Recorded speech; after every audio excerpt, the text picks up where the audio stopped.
Also signed an executive order to stop Wall Street and large institutional investment firms from buying up all the single-family homes. The Senate just passed a housing bill last week to stop Wall Street from buying up homes. However, the fight over just one rule could blow up the entire thing. Last week, the Senate passed a housing bill voting 89-10, aimed at improving affordability. Now, the biggest difference between the Senate version and the House version passed last month is a cap of 350 homes that investors are allowed to own at one time. However, as there usually is in DC, we have some drama. All right, now before you get all riled up and you start taking swings at me, all right, there's a few exceptions, so let's pay attention here.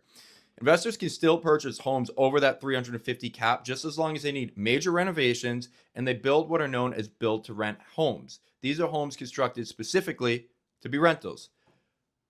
There's a catch. Under this bill, those build-to-rent homes would have to be sold in 7 years or less, with the renters getting first dibs at buying them. And this is where we start to see the drama build. Back in January, President Trump signed one of his executive orders limiting large investors from buying homes. But the build-to-rent projects we were just talking about were exempt from this. Industry groups representing property managers and home builders oppose this new requirement to sell homes after 7 years, arguing that it would basically kill the build-to-rent model.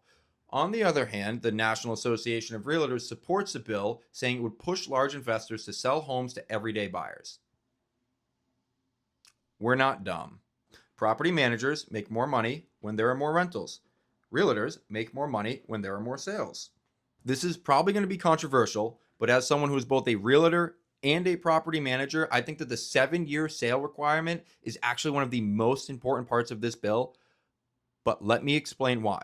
Real estate is one of the single most powerful ways you can build wealth. Don't just take it from me. Look at the real estate portfolio of every single billionaire out there.